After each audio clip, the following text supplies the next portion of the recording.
620 across southeastern North Carolina. I'm Curtis Wright on the beat on the new 106.7 FM, My Talker Radio. Post-primary results in the last couple days, reflecting back on what happened in the 2nd Congressional District.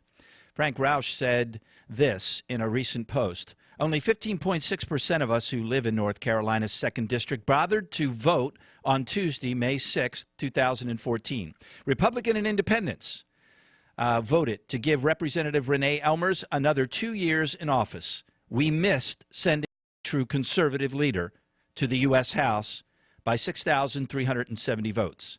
Pathetic. In the 36 hours after not winning a hard-run election, there are many emotions that come and go. Disappointment, sadness, guilt, bewilderment, frustration, and anger. I'm in the frustration and anger stage, said Mr. Roche. Remember, SNL from 1988, How Am I Losing to This Guy? Note to self, U.S. Congress, proper qualifications not required. And also, I might add, not keeping your promises and joining the club and throwing North Carolina under the bus.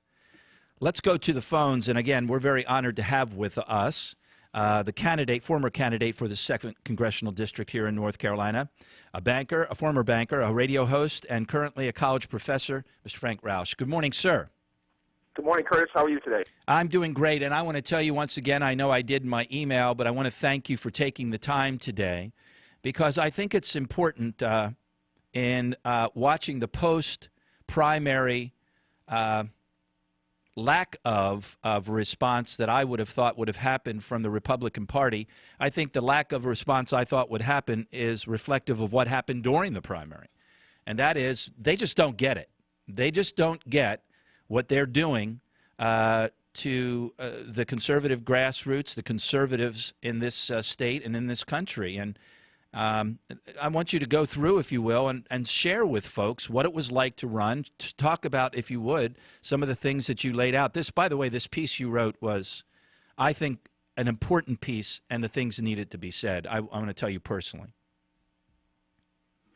Well, thank you, Curtis. And I agree. I think it needed to be said as well. And, of course, there's lots of folks out there who believe we should keep those emotions, those feelings private after elections like this and stand behind the party. So while most of the response was very positive and people appreciated the raw honesty, you can imagine some people were like, Frank, shut up.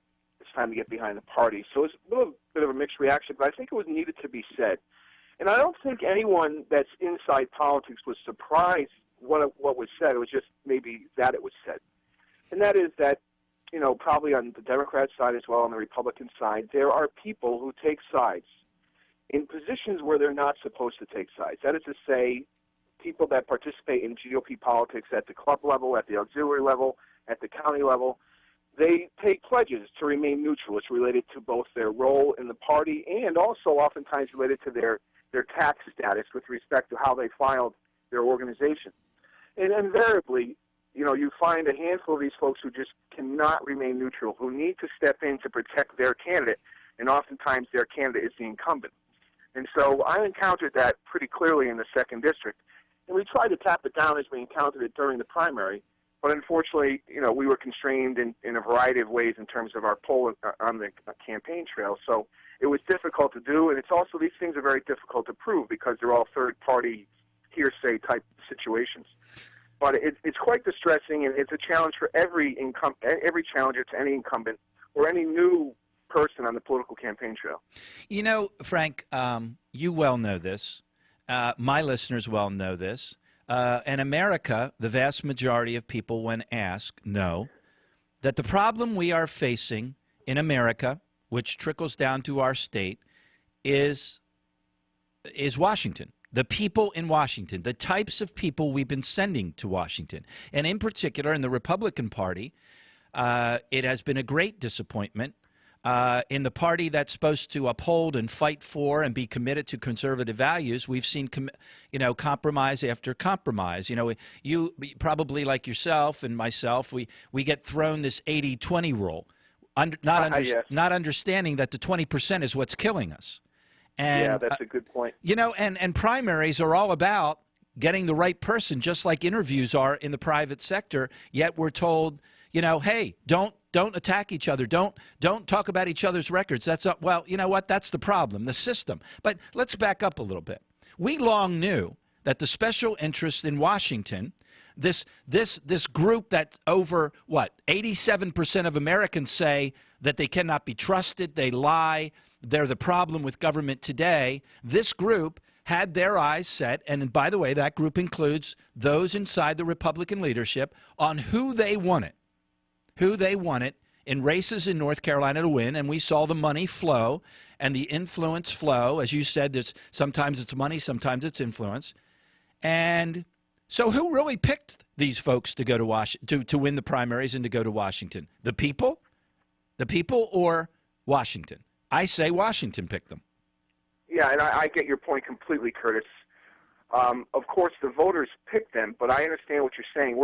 And that's the low information voter. This is the big challenge, Curtis, for people, incumbents or otherwise, on the campaign trail. It's reaching those folks who do not participate in the electoral process on the ground. We only reach them through the airwaves on your radio show or through the TV at their homes. And unfortunately, if they're not willing to do their homework, once they hear something on the radio that causes them to become interested in the candidate, they are forever fooled.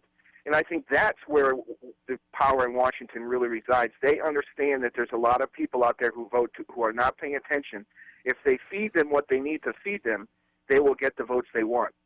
Now, having said that, there is a responsibility that I must take. I cannot push off all responsibility for the loss in my campaign to those internal shenanigans I believe were negatively impactful. I mean, I do have a responsibility as a candidate. Maybe our get out the vote effort wasn't sufficiently strong. There's a lot of things that we didn't do perfectly well that we could do better in the next. But nonetheless, it is that low information voter that the establishment, the money goes after, they know will not do their homework, that they can tell them what they want to tell them on the TV screen, and that'll be sufficient. And that is where the real distressing part comes. I refer to that at the top of my letter when I use the word pathetic. It's our fellow citizens who do not participate in the process that are as culpable as anyone else in the challenges we face in Washington, D.C. Well, let me ask you something, Frank, because this is in my post-primary reflection, and I've been looking at this, over 20 years now, because I'm always the guy, like I'm sure when you were a talk show host, we're the people that have to get up at 6 o'clock the next morning no matter what happens, Sure. And I looked at this, and I saw 15.6%. Well, across North Carolina, it was about 15.8%. And we all knew how important this, on the Republican side, let's go to the Republican side, how important it was. And I say to you, did you not cross your mind as well that people, Republicans and good conservatives, stayed home because they didn't feel that they could overcome the Washington influence? I have no doubt that plays a role all the time. Every election cycle, Curtis, we all think it. I am a learned, active participant, and I think about it. So I guarantee that's the process. There is a mentality out there that my vote won't matter. I hear it. I heard it throughout the campaign. I heard it on Election Day. And that's a sad state of our electoral process. And, of course, that becomes a much larger discussion that has to take us now through K-12 education process and what our children are taught through there and how parents are dealing with things in their lives, work, raising their kids, trying to think about their future. It is a uncomfortable state we're in as a country, and it's going to have to change. And it may take, the collapse, so to speak, the last final bad public policy that puts America over the edge to cause the rest of America to wake up. I hope that's not the case. Because you were one of many candidates in North Carolina that people looked to and said, well, they're the right people. They're the ones we need. They're the fighters. They've got the background. They've got the experience. But I just don't know if they're going to really be able to overcome that. So what's the point? And that's a sad state of affairs for saving America. And I want to talk to you about that when we get back. We're here with Frank Roche, and he was a former candidate in that 2nd congressional race against Renee Elmers, former banker, radio host, currently a college professor, and I hope he will continue to be a strong and aggressive voice in politics here in North Carolina. I hope. We'll be right back. Stay with us.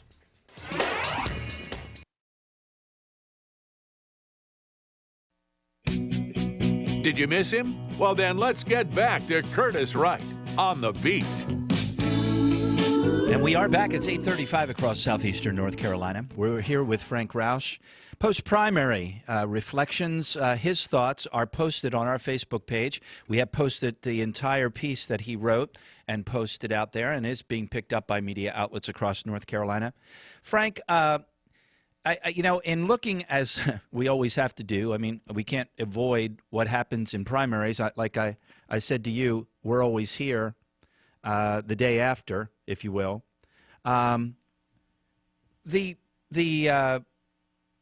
My reflection, the thing that I've thought about most is this, and I'm looking back because, as I've always told people, I was grassroots conservative before Tea Party was cool, kind of like the country song, We were all... I tell people, hey, Curtis, I was part of the Tea Party since 1983. It's called conservatism. Yeah.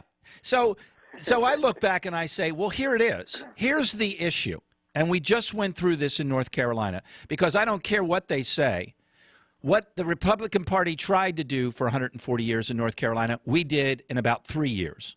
Okay? And they still don't believe it because they truly believe that gamesmanship, political handling, and money wins, and it's about winning elections. But now I want to get to my point is this. In my reflection, I look back and I say, what we have been about in the grassroots and the conservative movement is this.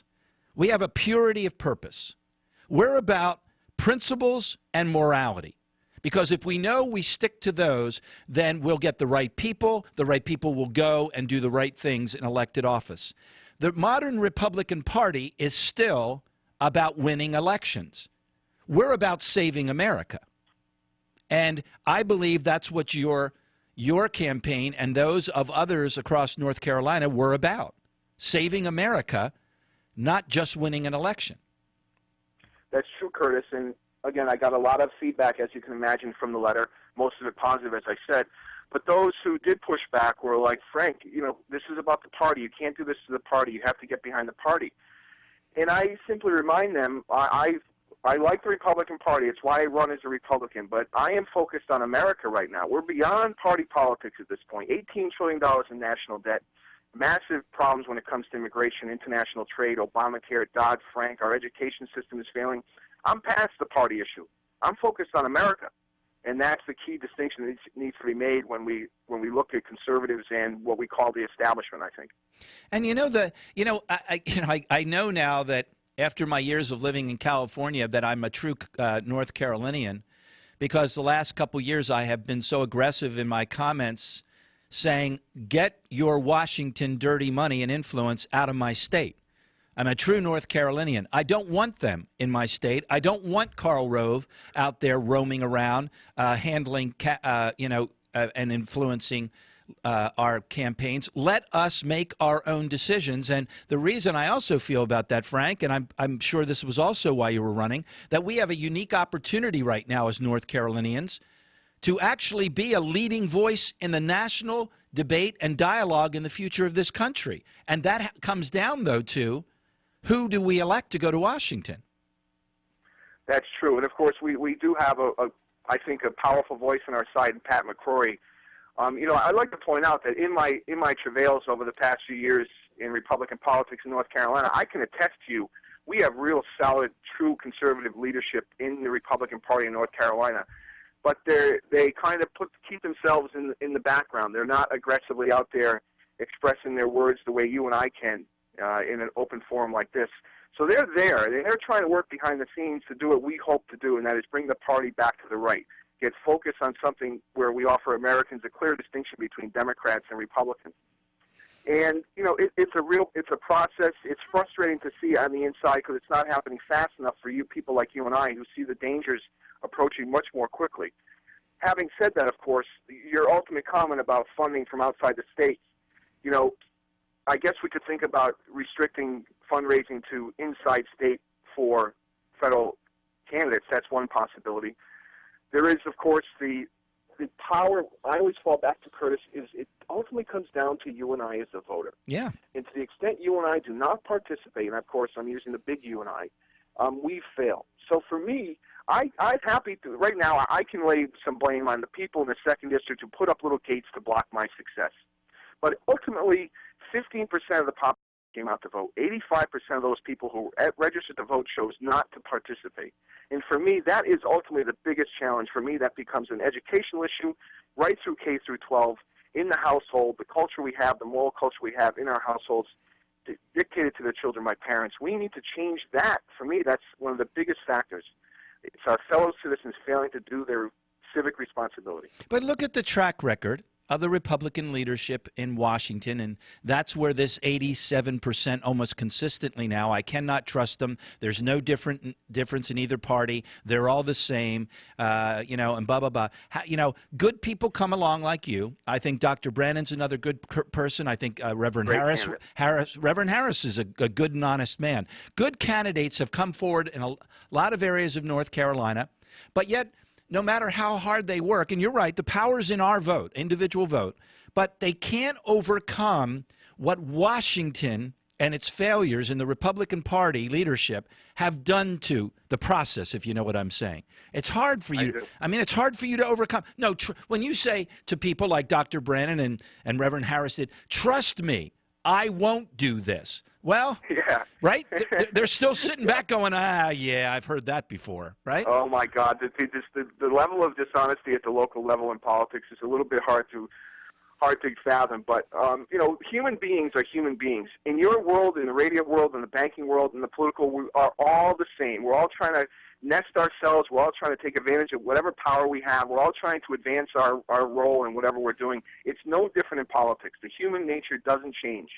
And you give someone a little bit of power, and they want to embrace that. They want to make more power, and they use their little gates to block things and complicate things for others. It also reveals something else, Curtis. The difficulty of running for a higher office without first having run for a lower office, because that's really where the compromised politician begins. The person that starts at the city council, goes to the mayor's office, ends up at the NC House, next thing you know, the NC Senate, then they're running for Congress. And they become successful because along the way, they have connected themselves to the money, to the political interests.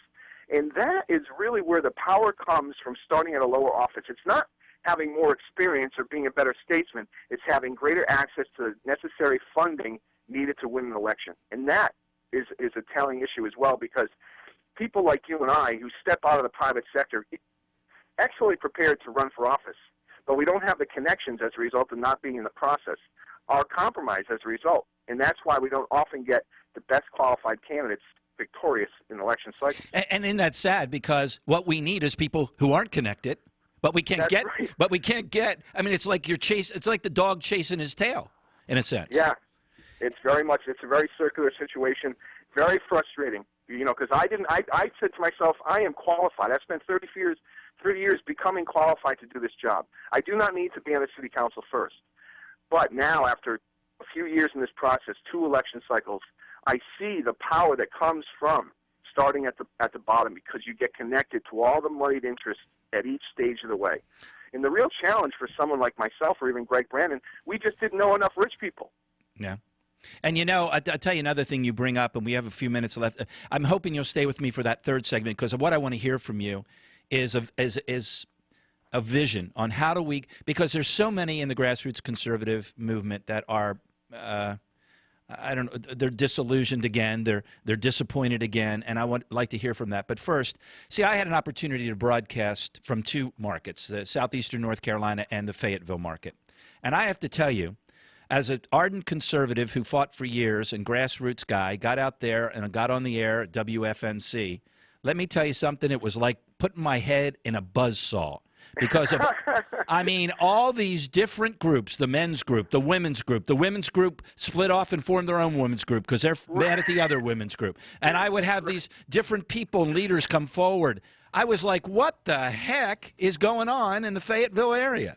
It's crazy, right? It's human nature. You just explain what I was just trying to describe a few minutes ago. Think of the pettiness of that. Someone got offended by someone else, so they split off and formed another group. And then all these little groups feel that it is their job to give credibility to a candidate, to even allow them to speak. And then they've got their, well, I like these folk, this guy, so I'll let him speak, but I won't let this gal speak. And it is absolutely bizarre out there. It can. Now, having said that, of course, there's a lot of really fantastic auxiliary groups and GOP groups and yes. county groups Yeah. that really lead the way. Jimmy Duncan in Chatham County, I mean, he's showing the way on how to organize these things. But you're right. You see this reality of human beings interacting with each other in a way that disrupts the political process at the very local level. Frank Rouse is with us. I've asked him to stay because now I want him to, and having gone through this, where, of course, most of us, including myself, haven't. So what is the way forward? What should we be doing in the grassroots conservative movement, the conservative movement in North Carolina, and Republicans? What should we do going forward, having faced what we just faced in North Carolina? Stay with us. We'll be right back. Wake up, Southeastern North Carolina. Good morning. Good morning. Good morning. Good morning. Good morning. Morning. Curtis Wright is on the beat. The new 106.7 My Talker Radio.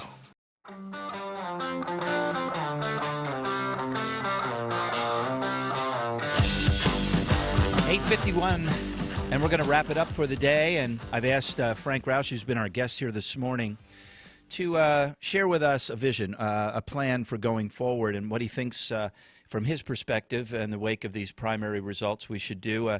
Frank, you know, as I said earlier, you know, we're always the guys that have to get up the next morning and keep going, and I'm not giving up on America. It's been that way now for most of my life, and this isn't going to change me this election cycle. And I also believe that the saving of America will come from the grassroots conservative movement. I truly believe that, as the founding of this country came from that small group of 33% of Americans, and times in our nation's history it has come from the same group. I believe we are the ones that will bring America home, and we can do it. What concerns me is that the Republican Party doesn't understand that 4.5 million people stayed home, and they stayed home because they said, I'm just not going to do it anymore. In that last election with Mitt Romney, we're not going to do it anymore. These are people of principle. These are people of morality. These are people that are not going to compromise anymore. And so I'm not quite sure the Republican Party has even come close to understanding that in this election, in this primary election, going towards 14 and 16.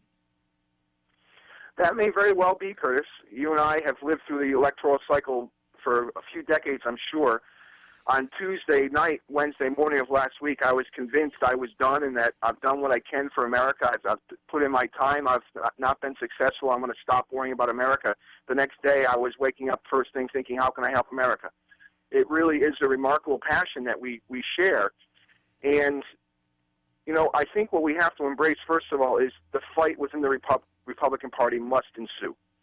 You may recall back to the mid-1980s, Curtis, when this started to develop, the fracture in the Republicans started to develop as we moved into an accelerated debt situation, massive deficits, a real change in the direction of our economy with respect to trade.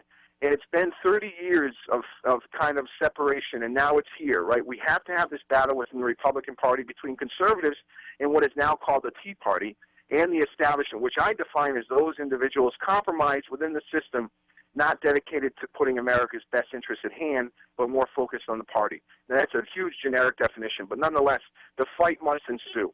We must have a debate within the party aggressively, deliberately, and honestly to bring us back to the right, which is to say smaller government, American first, stronger moral code, more faith in family and the importance of family formation for a strong society in the future, our education system, the importance it has for our future labor markets. We must talk about the issues, the facts, and lay out the empirical evidence that says for the past 40 years, the Republican Party, along with the Democrats, have failed America. And here is the evidence. We have a nation in decay, and you, as both parties have been part and parcel of this, honest, open discussion about the real impacts policies had over the past 40 years. I tried to do that in this second district. We talked about immigration in a way no one has tried to do in America, and people loved it. People got licensed from the fact that someone was talking honestly and openly about an important issue. And I think that's where we start.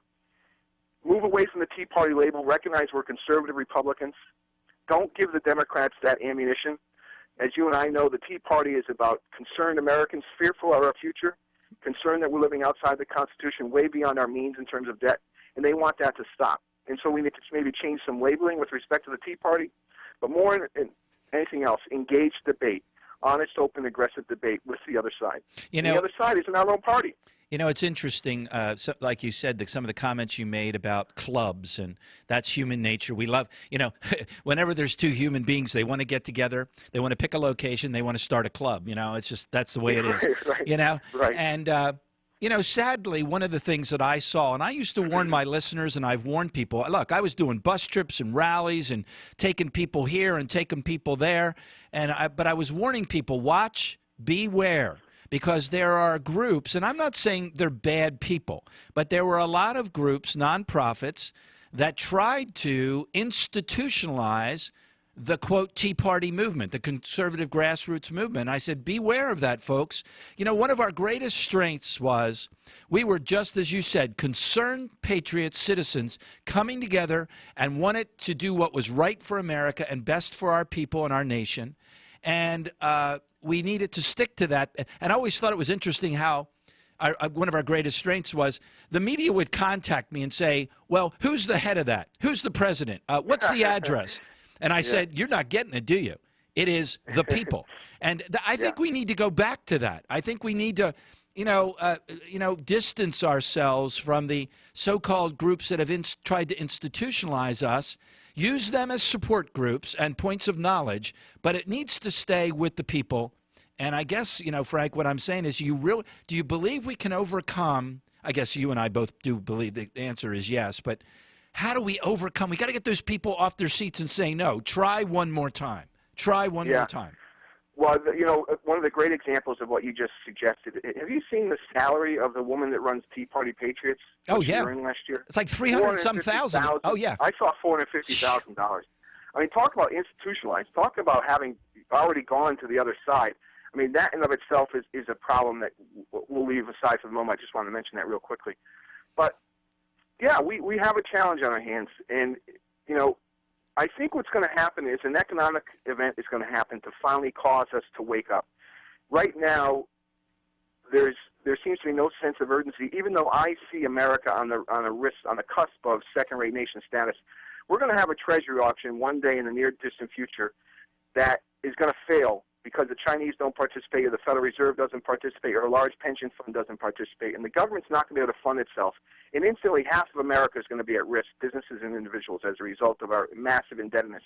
It may take something like that, Curtis, to finally wake America up to the failings of both Republicans and Democrats over the past 40 years in the conduct of policy out of Washington, D.C., which has complicated our opportunity to live life happy, pursuit of happiness, create wealth, family formation, business formation. It's real, and it may take a real economic event to shake us out of this, I'm afraid. Well, Frank, I appreciate, first of all, your comments that you made, because I think, like a family trying to figure out where it's going and fix its problems, we need people to be honest, as you did. And I hope, Frank, I hope you stay involved. I think you're an important voice in the future of North Carolina and national politics, and I'm sincere about this. If there's anything we can do to bring people in southeastern North Carolina together in support of what you're doing in your areas, where you are, then just let me know, and we'll be there. We'll be there. That's great, Curtis. So nice of you. Wonderful to talk to you, and the extended time was just a very generous opportunity. Frank Roche, he's not going away. He's a patriot. And I thank all the patriots out there that keep fighting. I'm Curtis Wright. We'll come back tomorrow. We'll do it all over again here on The Beat on the new 106.7 FM, My Talker Radio. As always, there'll be lots more to talk about.